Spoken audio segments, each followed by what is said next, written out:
just looking at ownership, and this is so basically, I have two-thirds Palestinian or two-thirds Arab population in Palestine, and one-third Jewish populations.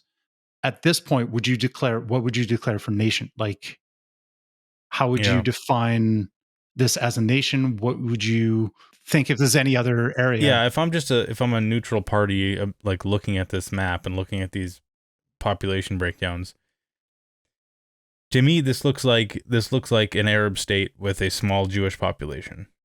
That's just what it looks like. Now, the problem is this kind of moves us nicely into our next point about what does it mean to have a right to exist, and what does it mean to, as a people versus a nation, to have a right to exist.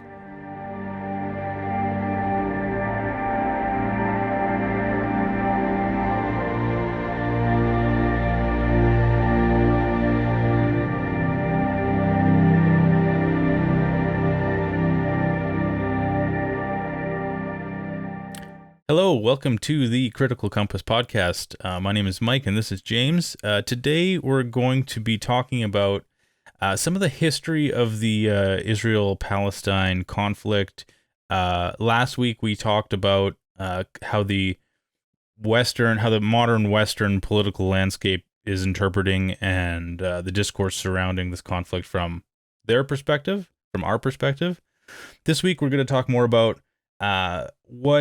starting all the way from the late 1800s, early 1900s to today, what was the historical context that set into place the factors that have led up to what we see today.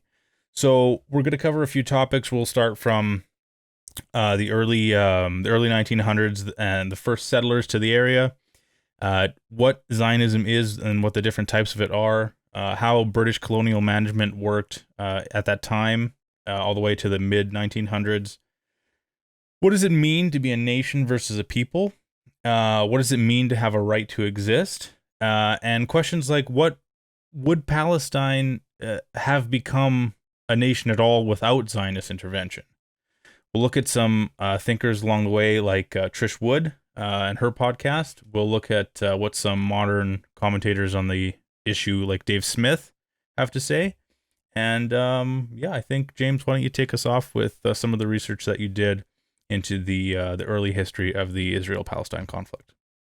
Yeah, it's definitely a loaded and complex situation, and even before all this, it was one of those intimidating topics where there's so much there, and I think we often hear like little quips from either side on this topic. We hear these things that are repeated, and I was more curious on like, well, what laid the foundation of all this? And if we look in the 1800s, the Jewish people were scattered across Europe. They didn't really have a unified language at this time. You had Jewish people in Germany speaking German. You had Russian Jews. You had they were spread out geographically. They weren't homogenous from their culture, and also the Hebrew language was lost at that point as well. So it wasn't common for every Jewish person to speak Hebrew. Not really a unified set of people. And at that time, there were lots of brutal attacks on Jewish people throughout these different countries in Europe. And it was very common for anti-Semitic views, both in groups of people and even like officials in these countries.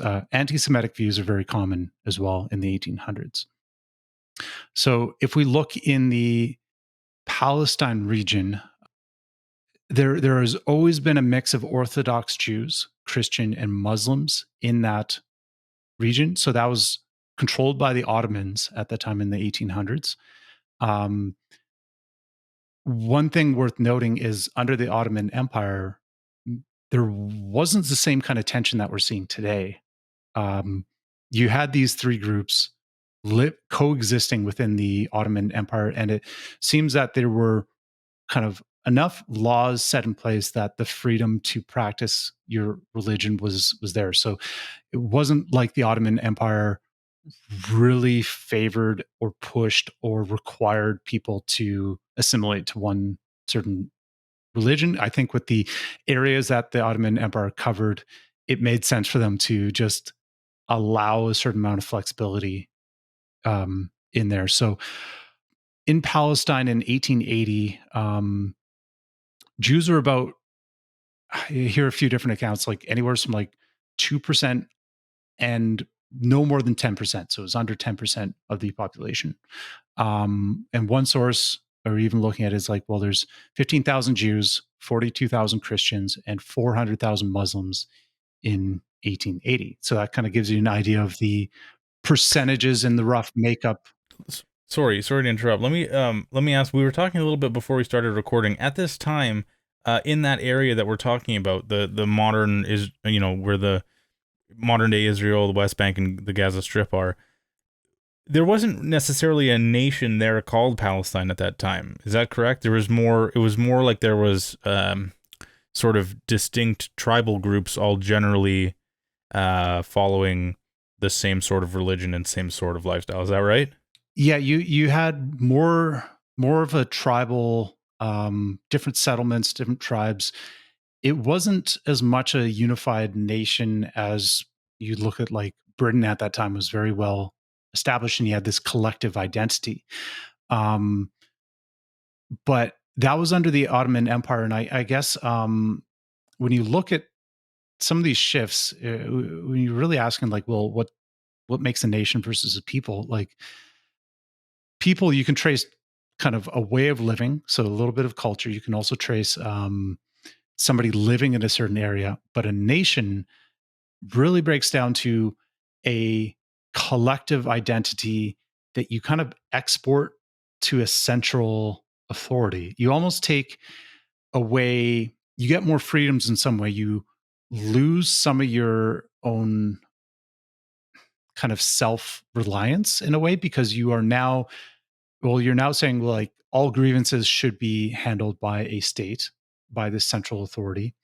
Um, and I guess when you look at some of these colonial powers that have occupied multiple areas, um, that kind of waters down national identity a little bit. That kind of blurs the lines, because a nation's just lines on a map, and then just the will of a state to enforce rules within those lines. So I think during that time there was the drive for a state wasn't amazingly strong, like with the rules that were set up. But obviously, like there is always a drive for a certain amount of independence, especially when you look around and other places gain independence. So I guess it's worth noticing. We're talking about like there in 1858. One thing changed in the laws within the Ottoman Empire, and there was an Ottoman Land Law of 1858. Which basically enabled Russian Jews to start buying land. And that's where you really started seeing the first wave of immigration. Sort of summarize what the situation was between what happened with the British and the Ottoman, and promises made and promises broken. What was happening in that time? Well, to understand that time, we have to actually understand. Well, we had the first wave of Russian Jews settling into there between like 1881 and 1903. But during this time, we also had Zionism as a concept emerge in response to kind of the persecution of Jewish people throughout Europe. And 1897, that's when Zionism started forming, and Theodor Herschel was That's when the kind of term is coined. yeah, it's coined, and that's where it was starting to be understood, and these ideas are being spread around. Still very much in its infancy. This was not something that like all Orthodox Jews even like recognize. Not everybody was on the same page of this. So um, when you look at Zionism, you could, and this is relevant to kind of the promises that were made and the way that this unfolded. If you look at the different types of Zionism, some of this overlaps, but you could split three main types into like political Zionism, a cultural or a spiritual Zionism, and a practical Zionism. And you differentiate, like, political is all about trying to achieve the goals of a Jewish state, a Jewish home, through political means, through leveraging political power and trying to get the legitimacy through being recognized on the international stage. The cultural or spiritual Zionism was the path to establishing a Jewish state was through revitalizing the culture and creating like a spiritual hub for Jewish people, and also reinvigorating and like reestablishing Hebrew as a language and kind of telling the story and lighting that fire within individuals. And then there's the practical Zionism of like saying that, well, goals can only be achieved by building infrastructure and setting up good relationships with people. And basically, you're creating the value and you'd be welcomed with open arms, that you wouldn't have to buy political favors. You'd be creating the kind of like warm relations that you would naturally be accepted. So with It's interesting that, what you that's said kind of the earlier about context. how it's interesting how you mentioned how when Zionism is first conceptualized, most Jews throughout the world would not have been privy to this and would not have had necessarily access to this idea that, well, now we need to form a homeland. We need to, or more accurately, we need to rediscover our ancestral homeland, settle there, and move. You have disparate groups of people that generally share a religion, generally share certain lifestyle choices, things like that, that culturally make them Jewish. And then you also have, in the same kind of way, you have in the area that would become Israel and Palestine, the same thing. You have disparate groups of Arabs who wouldn't necessarily identify all as the same members of the same nation state, generally sharing a lifestyle, generally sharing cultural traits. Then, the British and the Ottoman, they go at it. Yeah, that was World War One. The Ottoman Empire being allied with Germany. The British were kind of in a bind because you think about the colonies that the British had. The British were bleeding money. They're throwing all their troops and people from their colonies into the meat grinder, which is the trenches, just battling over these areas. And the British were trying to look for any advantage that they could, and as well, they were looking for any ways to increase their funds and or get some money after. So, interesting data point is this was the time World War One was when Britain came off the gold standard, because this is when they started printing money, as they wanted to get through the war, and like, well, basically the printing money was a tax on their own citizens to, like, well, they're devaluing the wealth that their citizens had just to be able to pay for this war. But this need to get any kind of advantage, it led to them making promises, and they promised the Arabs in that area and the surrounding area, so Palestine and would be Syria. Basically, if you fight for us, you will get your Arab independence after the war. So that was one You will no promise that longer was be made. considered an Ottoman territory. Yeah, if the Ottomans are defeated. And that convinced them to fight for the British. And despite the fact that there's not necessarily any major qualms with Ottoman occupation at the time, there still is an underlying sort of desire for their own unique, distinct Muslim land. Yeah, I think there was the idea of independence was strong enough to overturn any good favor that they did have for the Ottoman Empire at this point. So that was one promise that was made. Another promise was made to the French, that the French would get Syria. So I'm like, well, that's another big promise. Third promise was to the very powerful Zionist lobby.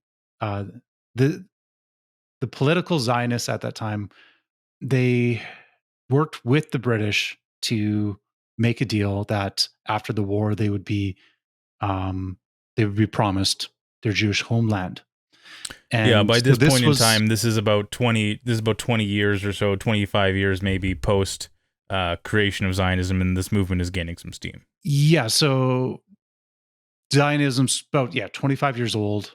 And at this point, um, there was enough knowledge of it. There was enough conversations and political dealings for um, the Zionists to get the support of British. And there was something called the Belford Declaration. And the Balfour Declaration, it directly contradicted the promise of Arab independence.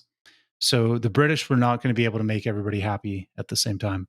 The other Mm, thing with the Balfour Declaration is basically that helped Britain get the support of wealthy Jewish bankers.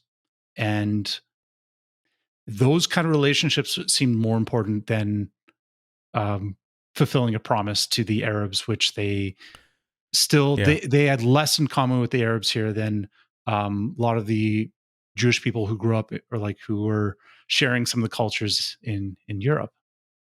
Interesting. So the relationship that when the British are hemorrhaging money, they're at risk of devaluing their currency to, I would assume historically a level probably never seen before since they have no more gold standard.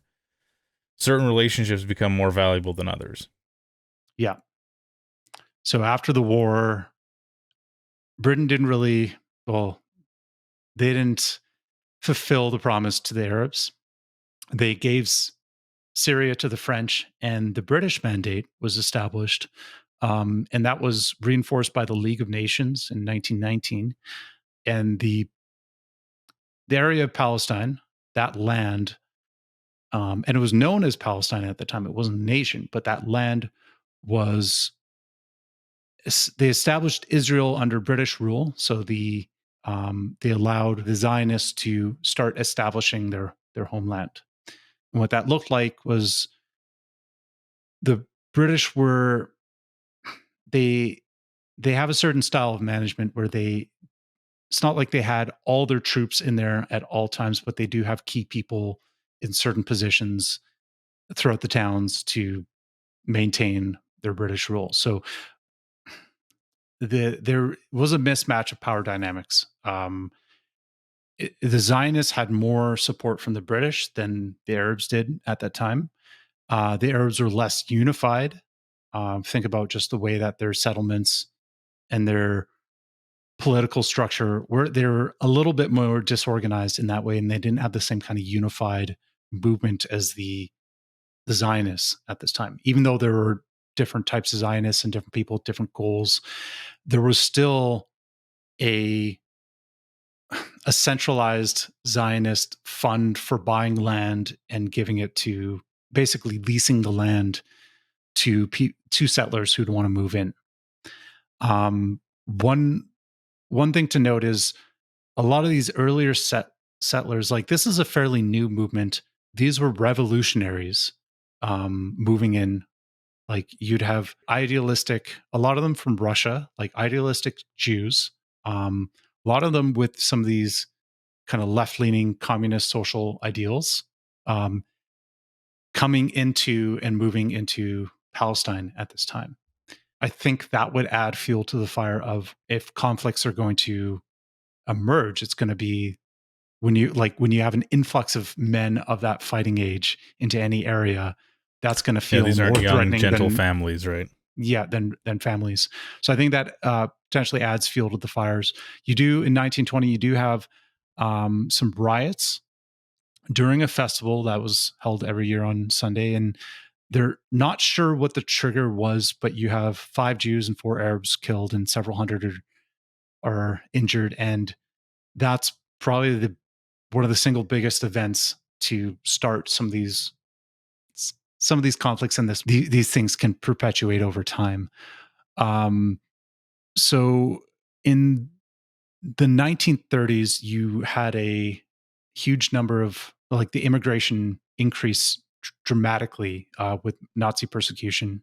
So that was a you saw a huge influx of Jewish people during that time, but there was still a Arab majority of land ownership, and an Arab majority in numbers at this time. So the Jewish people were still in the minority. I think they were over 10%. I think they're between like 10 or 20% of the total population at this point. Some of the data gets like a little bit fuzzier of like the exact numbers during each period. Um, but even before World War II, you did have an Arab revolt demanding independence. They were pushing back against immigration, and this was suppressed at that time. The British came in, and there were Zionist fighters as well, but the British suppressed the Arabs at this time. And from my understanding is that there were more Arabs disarmed than Zionists, and Zionist militias were able to keep their weapons and keep some of their strength. So there's already another kind of power imbalance there where the Arabs they don't really have the same kind of unification, but they don't even have at this time the like manpower and weapons and or the same kind of like strength to even establish or protect their own settlements.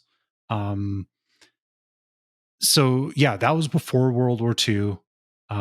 Obviously, there's a huge amount of immigration after World War II, after the Holocaust, and during that time, it, let's just bring up the map and the numbers, just to give you an idea of the location and the percentages between these populations.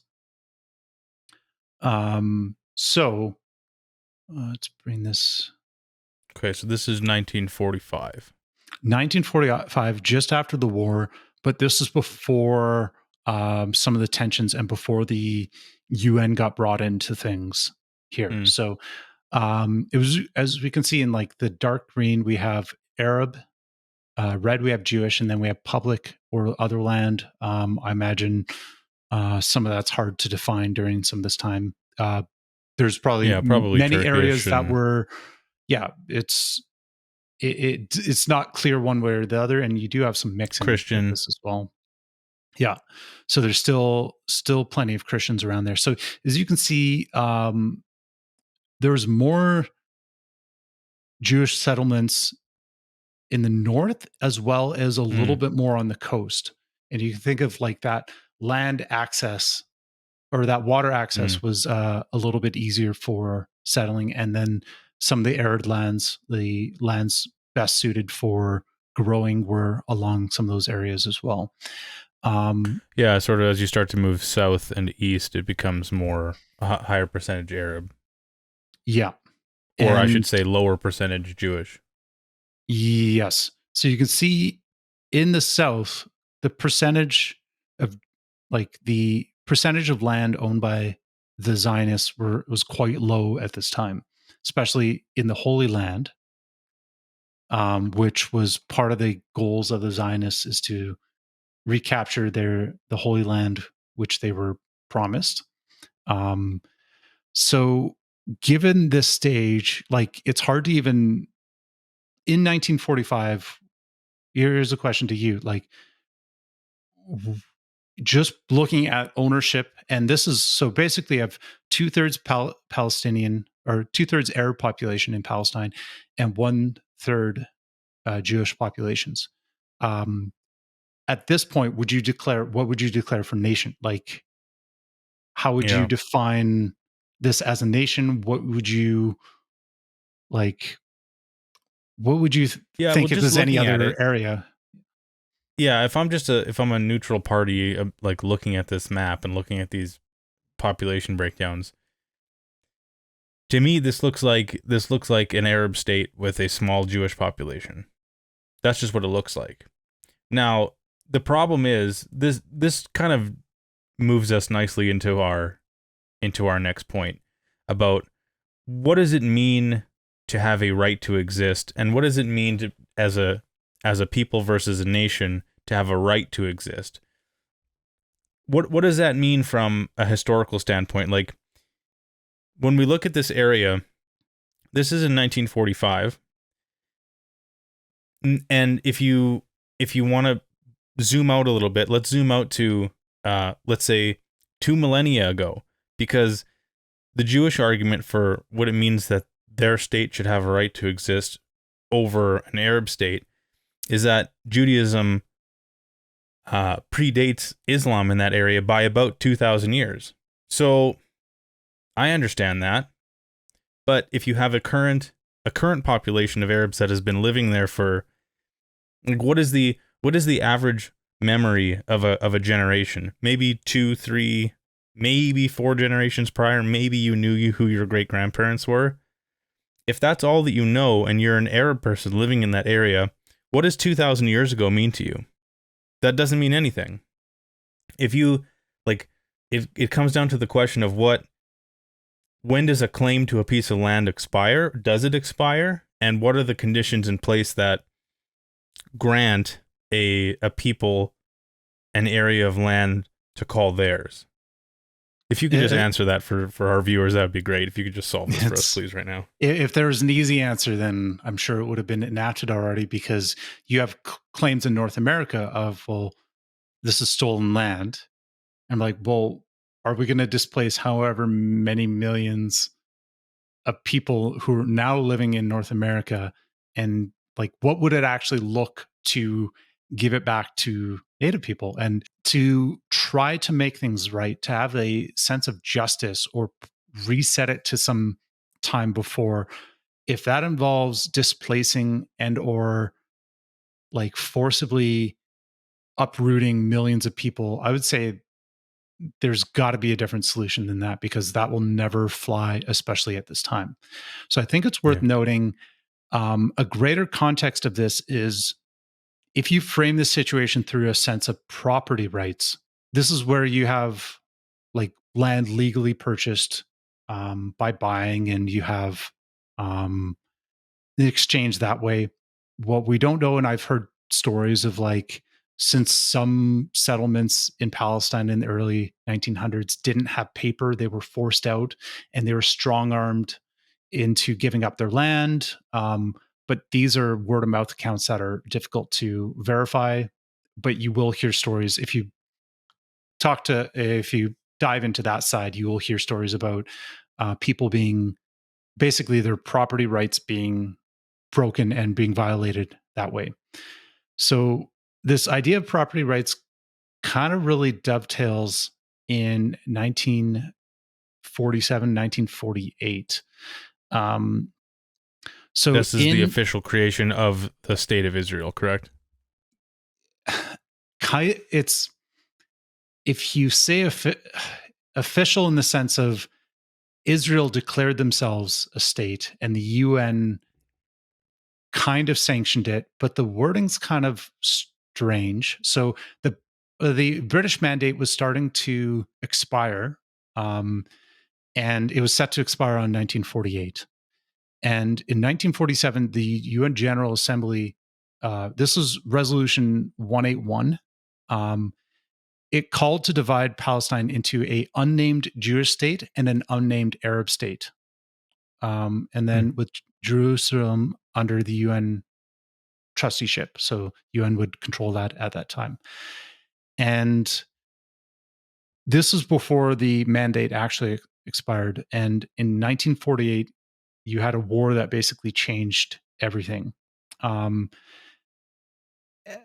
So in these areas, these borders were kind of loosely defined. And one way of thinking about the 1948 war is that you had the surrounding areas, like you had the Transjordan, you had Egypt, and basically they were coming into partially to establish their borders. You will hear on the Israel side saying that, well, the Arabs ganged up and they were trying to wipe out Israel. And the deeper I look into it, it doesn't seem like it's that case, because there's no evidence to showing that, like, Transjordan wanted any part of the Palestine area. They weren't going to mow through, and they didn't have the military might to take on what was already established there. So at this point, the military strength was in Israel's hands. They by far had the greatest number of troops and weapons, and they were the most well-funded at this time. So this war And who was are they fought. being funded by? Originally, you had funding from the British. You had funding from Russia as well. And then eventually, well, the funding's primarily today by America. So it's Mm, kind of shifted a little bit. So you had funding from them, but you also had funding from these Jewish organizations and or banking. There was some very wealthy Jewish people that were putting money into these organizations as well. mm. So You're European Jews, not from the area, correct? not from the area. These were Yeah. Jewish people in other areas basically living vicariously, like putting Mm, money into this and like, well, they can establish a homeland and they didn't have to basically be on the ground fighting out these moment to moment convenient battles. for them. So, so the Arab legions in 1948 came to the areas, and during this time, Israeli forces kind of they won by a great margin, and one consequence of this was a, I believe, at the time, I think there was 1.5 million Palestinians, and almost half of them, up to 700,000, depending on which numbers you'd like to see, left their homes. So one idea is that they fled the war just because they were like, well, we don't want to get killed, so they fled. Because think of these settlements and these different.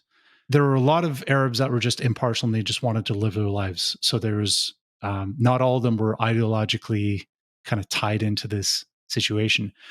One idea was that they just fled out of fear.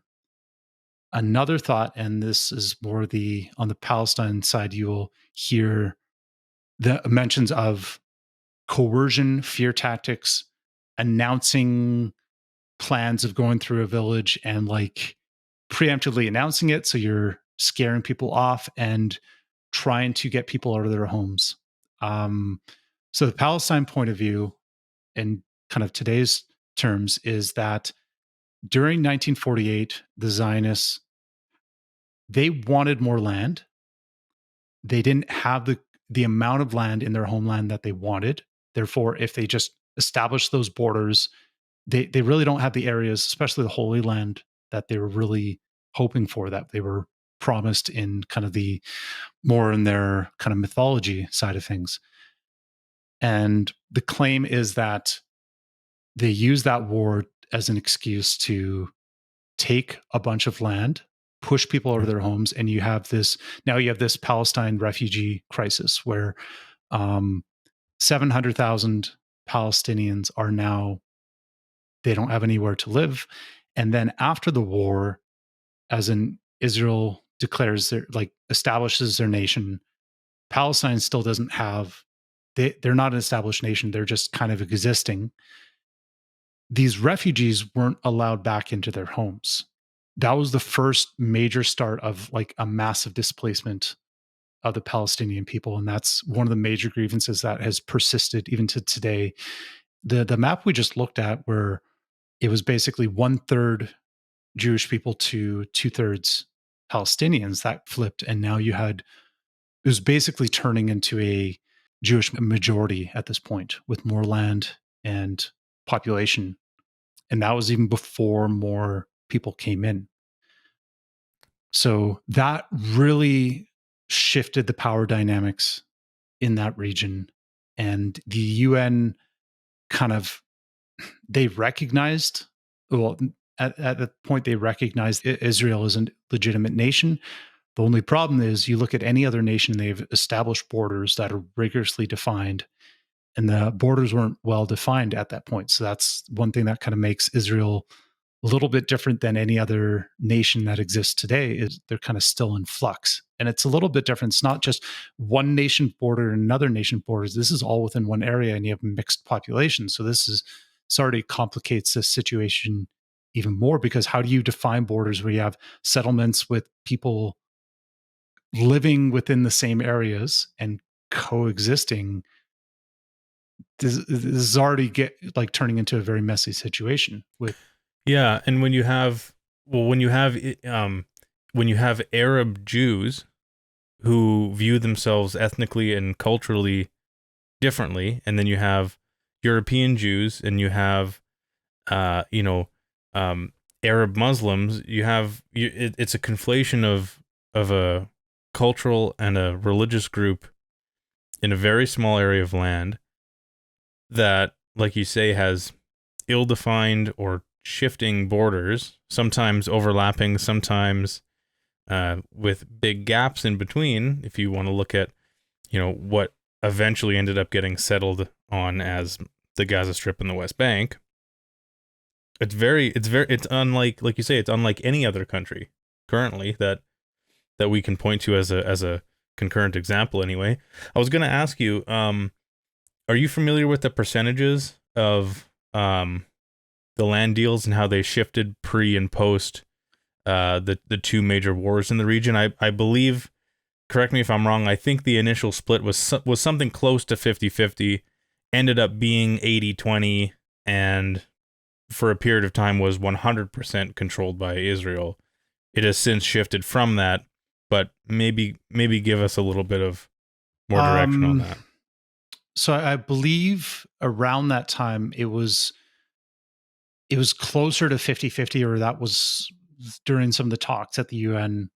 It was like 47-53, Mm. and it was more balanced after the war. But even if you look at before the war in 1948, that was still a massive shift, and that basically the amount of land in areas gained, and the population rebalancing, because you have a mass exodus of people.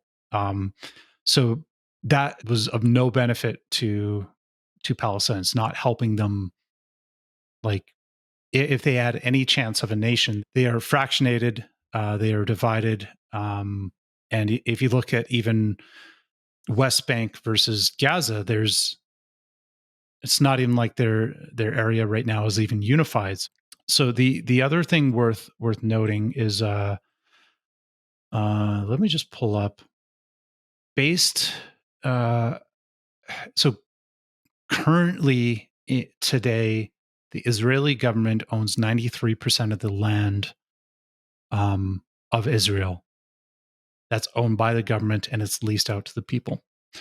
So the Jewish National Fund was founded in 1901, and that fund itself owns 13% of the land, but most of it's owned by the Israel Land Administration, the ILA. That was established a little bit later in 1960. That's 93% of Israel's land is the ILA. The JNF owned 50% of the land held by Jews in 1948. And if you think about this refugee crisis, with most of the land being held by government, and if you think about any land that is gained during that time of war, that's not going to go directly to individual citizens. And you think about these organizations are a way of them managing this land. So now you get the land transferred into the hands of the Israeli government. And yeah, so you're left with Palestinian refugees that are not let back into their settlements in their homes. And that's one of the major issues there. And part of that is the shifting of property rights from individuals to these government bodies. Okay. All right. Well, I think I fully understand it now, James, and I'm ready to make a determination. The It gets more and more complicated as you dive in, and there's going to be the one thing with this. There's going to be disagreements even on some of these facts, or Oh, for some of these sure. points, and everything you can. It is interesting to seeing the same events framed from different points, but I'm just coming from this from a standpoint of like, well,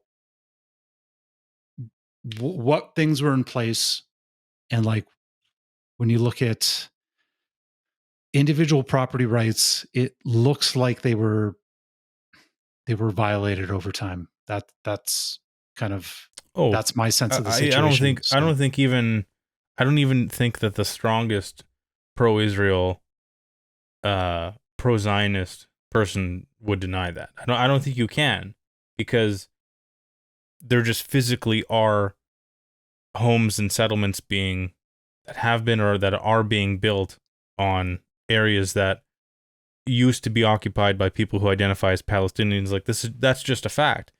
Now, what the crux of the matter is who, if anyone, is entitled, quote unquote, to that land. So again, it comes down to a matter of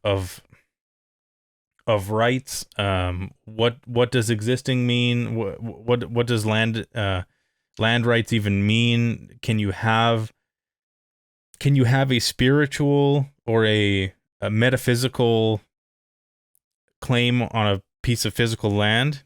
It's a very confusing, and it's a very unusual discussion to even have. I'd like to just bring up at this point, if I could, we'll jump from we'll just do a quick 70-year jump to today, and I'm just going to share my screen here with Dave Smith. We've talked about him a couple times, I think, on this podcast. He's an interesting guy, and he's got some fans and some detractors, because he is a Jewish man who is pretty outspoken on being an anti-Zionist, and being sort of coming to the defense in a way lately of the Palestinians. Not lately, he's discussed it over the years, but much more frequently now, since October. He is a comedian, podcaster, but he's also fairly outspoken in the libertarian community. Is that? Yeah, he's a leader in the American, one of the, I think a fairly high level person in the American Libertarian Party. Yes. So very much a focus this is him on individual rights more than state rights. Yeah, very much so, and he's been outspoken in the past, primarily on the atrocities that are occurring in Yemen. That's sort of what I've known him for. He's talked about Yemen. He's talked about Syria a lot. In the last couple months, it's obviously been more about the Palestinian conflict. So in this, he's got a Twitter thread here, and it's on the screen for those who are just listening. He's being asked on Twitter here, do you think Israel has the right to exist? And if so, under which borders? And he says, every human being has the right to exist. Governments don't have rights. It's a question of a reasonable solution, and one that would result in the fewest violation of individual rights. I'd say 67 borders is probably the best compromise. Either way, the more relevant question in this conflict is, do Palestinians have a right to exist? So interesting points, interesting idea there. He's not the only person that I've read that says that uses the 1967 borders as a reasonable starting place. Do you have any thoughts on that?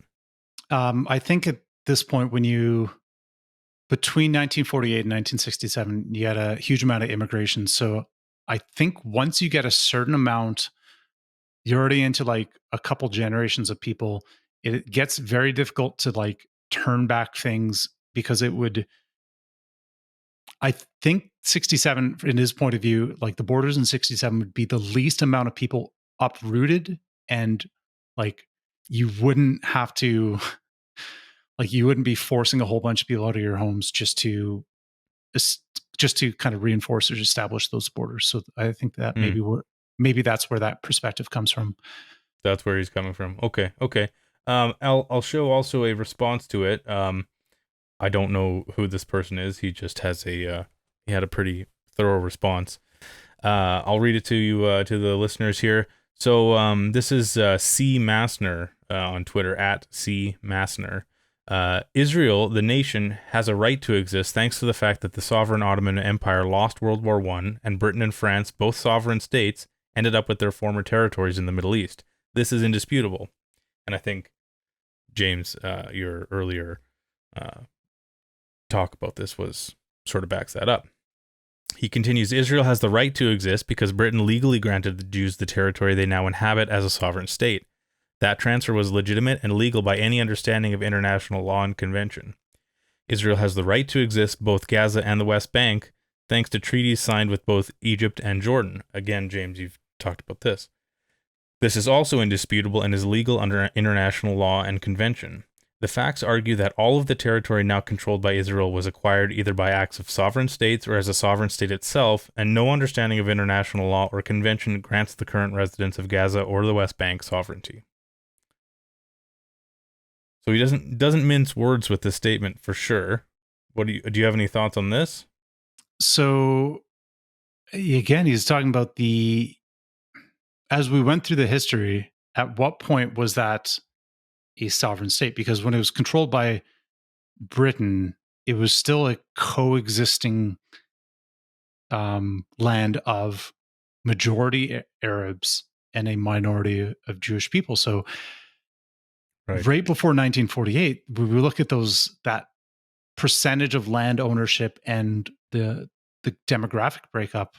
I'm like, well, that's when people just sum things up like this, it makes it sound like back after World War One, there was a homogenous area of land, like settlements of Jewish people with very defined borders around it. And it's more complicated than that, especially as you get the mixing of people. So it's hard to even, you can't simplify things like this. And it just sounds like these things are technically true in ways, but what got violated along the way is individual property rights of citizens. Because like Palestine was never established, but the citizens there were established. Yeah, and what it feels like is that for at least in the early to mid 20th century and carrying on through into the 60s and 70s, it feels like both Israel and Palestine, with respect to one or the other being or not being a sovereign state, it feels like they were sort of defining that based on I don't know the words I'm looking for here, in the context of some other granting authority, either the British or the UN or private interests or religious interests or revolutionary groups or tribal groups. It feels like there was never necessarily a consensus by any majority world, the majority countries in the world of what exactly this area was. And it sort of depends on whose word you're taking for it. Does that make sense? The one thing worth noting on that is like when we talk about a nation versus people, like a people's, they're living there, they go generation to generation, they're cultivating the land, they're doing this. And most sovereign nations had centuries of people living there and breaking their backs to basically establish that land. In this case, a lot of the legitimacy came from the ideas behind it, the political Zionism, and the way that I must give them credit, like to unify that identity and like to keep that identity going and to propagate these ideas throughout the national sphere, like the international sphere. Um, that shows like quite a lot of tenacity from them, and it's impressive that they're able to get these ideas out. It does come at the cost of, we were talking about, so the cultural and practical Zionism, I think, has been a little bit more muted over the years.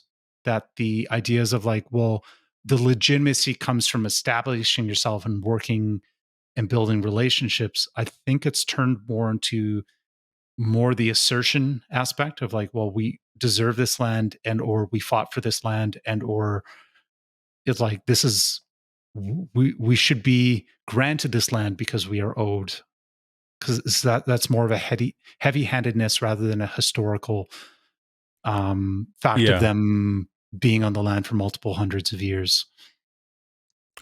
Well, and as well, I feel like a more convincing case, rather than, this is a country that was granted sovereign rights and etc. I think a more convincing argument would be, they did not only weather, but they did actually win 2 wars from a conglomerate of Arab nations against them, and they came out victorious. So in another, in any other place in the world, land is won and lost through war. So I don't know. What do you think about that? I would say in this case, it's because you had established settlements and you still had individuals, and you didn't have like it wasn't as much of a united front in the way of, it's not like you had the nation of Palestine and you didn't have an established war. You had, it was less defined that way. So the war ended up just affecting the property rights of a lot of individuals. So Mm-hmm. Mm-hmm. that's where it seems a little bit different than like two nations fighting about the imaginary line on a map. This was like an interwoven shared area. And that seems, I think that's where you get more into the language where people will call this ethnic cleansing, of like Mm-hmm. one group wanting to change the demographic split of an area that is shared. And Mm-hmm. you could find other examples in Africa, or even examples of In um, Eastern Europe. yeah, it's this is something that's come up before, but I think when you have intermixed populations, this is a little bit more than two sovereign states trying to establish their borders. Well, yes, and as is the case with I would say, um, probably pretty uncontroversially, most wars in history, it is the common person, the average person, that suffers the most and has truly the least stake in it. And more often than not, it's the battle of two ideologies, maybe represented by rather actually a small percentage of both populations. Yeah, you can kind of narrow it down to, you have the elites and you have their ideologies being fought out by just the common people.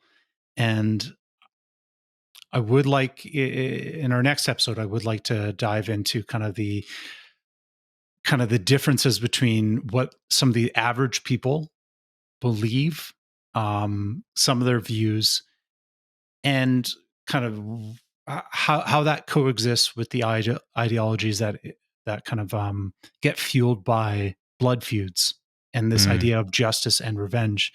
And I think the most difficult part is that any idea of justice now is a lost cause, because both groups will define justice as something that's unattainable without massive harm to the other group. And as you get more perceived harm, you get more radicalization on both sides. So you'll get more radicalized. Um, you get Hamas now, um, which is, seems like it's basically a hindrance to any two state solution is going to be hindered by the more radical elements in Hamas, because in the international community they'll say, well, they can't govern themselves because they're a loose cannon. They can't even, like, look at these radicals. They have no place on the international stage because of their conduct. And then as you get radical elements on one side, you get radical elements on the other, with this more kind of tunnel vision idea of what an Israeli state should be. So you have some more balanced Zionists, some of them more practical, some of them more cultural, and then you have the hardcore political that really have a vision for what that area should look like. And I think the more radical one side gets, the more radical another. And I think this is what perpetuates these atrocities. But we can always dive into it a little bit more in our other episodes. yeah. Well, and I think that's a good place to leave it here, because in a future episode, what we're going to do is we're going to explore some more in depth as to what um, thinkers who are much more qualified on this than us have to say about what some possible one or two state solutions might be. And we're also going to show some short clips from documentaries of Palestinians and Israelis, what life looks like in certain areas of both territories now, and just what what the future might look like for this region post October 7th, 2023. So thanks for coming along with us on this short more of a history lesson this time. Exposition of the history. More of a history lesson than a discussion, but I like it. I appreciate the research that you did on this one, James. And yeah, in a future episode, we're going to dive a little bit deeper still. So thank you again from me and James. This is the Critical Compass podcast, and we will see you again soon. All right, take care.